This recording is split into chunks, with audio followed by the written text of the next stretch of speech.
Yet another day, yet another ReZero video. Snuff out the dread. This week's episode of ReZero was quite phenomenal. Dare I say it, impressive? We finally got some really cool character building that fleshed out Priscilla and totally changed my perspective on her character. Seriously, I think I may actually like Priscilla more now that I know she isn't just a walking mommy fetish. Last week's video got 340 likes. Thank you guys so much. So I challenge everyone to get this video to 350 likes. All we need is just 10 more people to help complete my challenge. Ladies and gentlemen, pick up a snug 10% discount on gamer subs as well when you use the code CTACTICS at checkout. Blam! This first scene was a nice insight into Amelia's perception of Subaru. Amelia pretty much knows now that she was kidnapped by Regulus and learns that he is a Sin Archbishop from the blonde lady. However, one thing I thought stood out was that Amelia was worried but not overly panicking. And by the time that blonde lady catches on to her using the name of Subaru, it was pretty clear to me that Amelia sees Subaru, as she puts it, her knight, but not only that, the person who will come and have her back. Basically, she trusts Subaru complicitly to come to her aid, which is a huge improvement upon previous seasons. For Subaru, however, he's like per usual, living a freaking nightmare, joined the club, but eventually he is woken up by Priscilla, who has Liliana with her, and it's quite interesting. My perception of Priscilla is that she is horrible to everyone, right? But no, she's actually quite nice to Liliana. In fact, she's actually kind of more of a human being throughout this entire episode. But we learn that the city had been washed away and that Subaru didn't die, but was actually saved and revived. Now, what's more interesting here is that Subaru's leg has been reattached, except now that it had dragon blood poured onto it. I mean, look at it. It looks horrible and grotesque. Disgusting monstrosity of a limb. And Priscilla even proceeds to cut into it too, which was super gnarly to look at. Even I was cringing a little bit, which I usually don't do for things like this. But we learn from Priscilla and Liliana through song that this blood is one of the 3 treasures of the holy dragon to members of the Lugunica royal family. This blood is pretty overpowered too. It allows his leg to heal from any injury, though it is only limited to that leg. This ability so far doesn't seem too useful to Subaru. Like, really, honestly, what are they going to need an indestructible leg for when the rest of the body isn't indestructible and can use this power? But one would have to consider maybe the possibility of this blood in the future being able to be transferred. If that is possible, I think that could be what his leg will be eventually used for, you know, like just suck out the dragon blood and use it to corrupt or destroy something else, or maybe like influence it with magic and change it or something. But Priscilla drops a huge bomb on us when she says that Lust is now demanding 2 more things besides the witch's remains: the Tome of Wisdom, the artificial spirit, but even more crucial, the wedding with Amelia. In response to this, Subaru proceeds to enter his manly phase and proclaim that he will not allow any of that to happen. I don't know why I slipped into a Vegeta voice there. So Priscilla, being impressed, gives him the reward of saving his life as a demi-beast attacks. And I gotta ask, I do, if Subaru didn't respond in the way that she wanted, does that mean that she would have let him die? Not cool, man. Not cool. But turns out Priscilla is actually really kind of cool and is more than capable, and puts her suspiciously dead husband's wealth where her mouth is. She uses the Yang sword in this absolutely stunning animation, maybe the best in the entire season thus far, and slices the beasts into pieces. Also, I gotta ask you guys, this pose she did with the sword sorta reminded me of old Yu-Gi-Oh episodes too. I forget the card that was similar to her though. It's been so long, but they kind of do the same pose with the same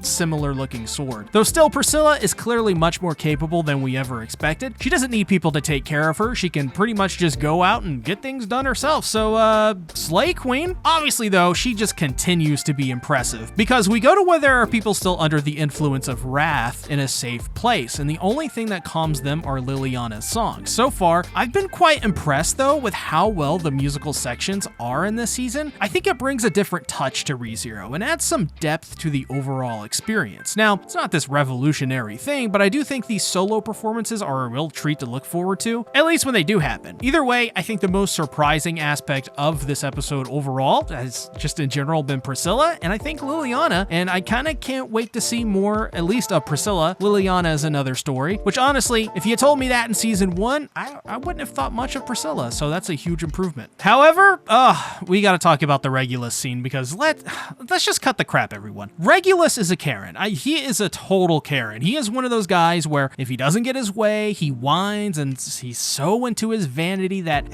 he's just beyond insufferable. And oddly enough, it seems that's how each member of the cult feels about the other members too. It seems even their relationships are dysfunctional. However, I wonder if this is sort of a red herring of sorts. Like, the witch cult isn't chaotic, it's unpredictable. So, I think it may seem on the outside like that's dysfunctional, but maybe that's a key part to their function, and maybe they're just not gonna jump at each other's throats anytime soon like you would suspect from something like this. But, I could be wrong about that too, but still, the way he treats Amelia is just so creepy. He's having his other wives prepare the venue for them to be married, and all the while, Amelia, being overwhelmed, wants to think things over and rest. So she tells him that he's tired, which eventually leads to him trying to actually kill the blonde lady for failing to notice that she was tired before. I mean, this guy is off his rocker. And to make matters worse, it seems as if he has brainwashed these women into believing that this is all normal. Though, unlike Wrath, it seems like they're not under any control of any magic, at least like outwardly or something. So I wonder just